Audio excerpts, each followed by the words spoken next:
probably wondering, what will this look like? So let me just share, nothing today I'm sharing with you is set in stone.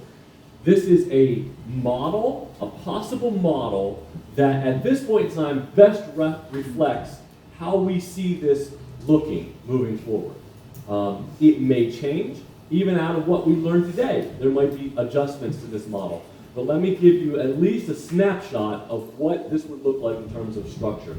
So right now, at the Commonplace, we have one church and one location. Isaac, can you go to the next slide? The way that we envision this multiplication of churches would look like this.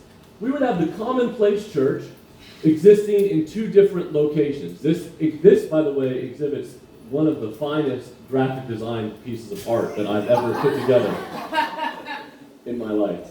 So in other words, we're looking at Commonplace Avenue and Commonplace Church somewhere else. All right? Some of the things that would stay the same, that would be shared resources, are me. All right? I would provide pastoral oversight and leadership to both congregations. I would be teaching and preaching at both, not all the time, but maybe once a month at each location, or more frequently as we decide. We would share a preaching series. One of the ways that this will work is that there will be a team of people who share the teaching.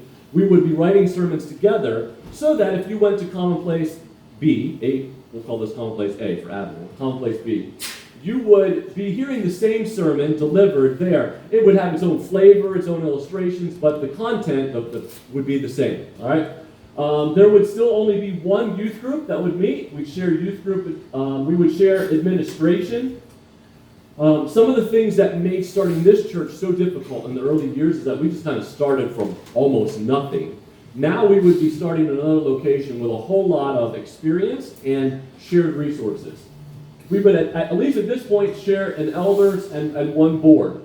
And we would still gather together for celebration Sundays. So there would be moments throughout the church calendar where we would all get together and worship as one big family as well. Now, some of the things that would change are Commonplace at Avenue Coffee is we would need to hire a part-time pastor who would help with member care here. It would kind of be like the local shepherd of this expression. I would still be here as well, but I'm also have oversight over this other congregation as well. That individual would do some preaching, elders, and we already have a really strong group of teachers here at the Commonplace. They would also step up. And similarly, Commonplace at the new location would also have a part-time pastor, at least to begin with. Maybe that would change to full-time as the church grew. I don't know. But at this stage, we feel like this is the way that Jesus is leading us. To be honest, I could see a whole network of churches with these bivocational pastors leading them, and it's possible because we are a team and we're sharing the load. Again, there would be some preaching by that pastor, some of the members in the congregation would teach. I would be teaching sometimes, and a primary job of that pastor would be to help the body care for itself. All right, just like it does here. We are a church that loves each other really well. When someone's in the hospital, you visit that person in the hospital. I love that about our church.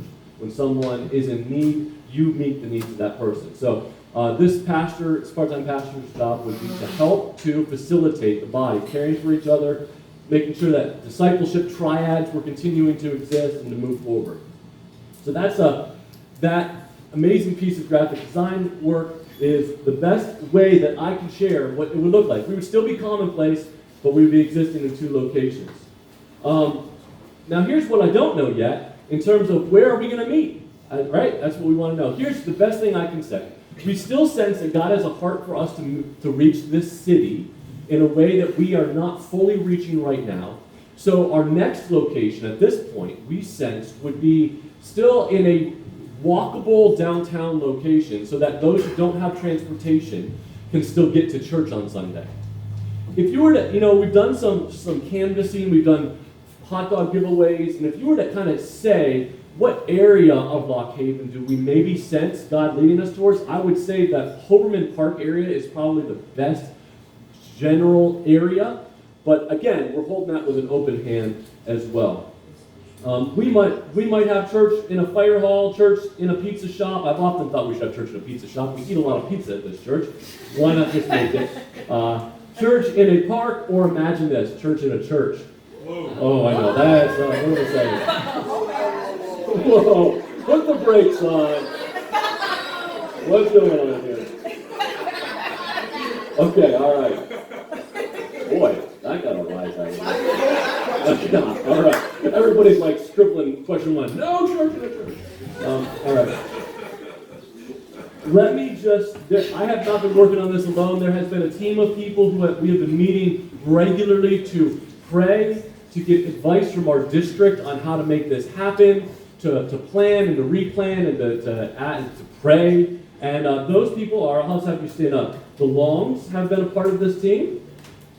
The Knights. The Grimes.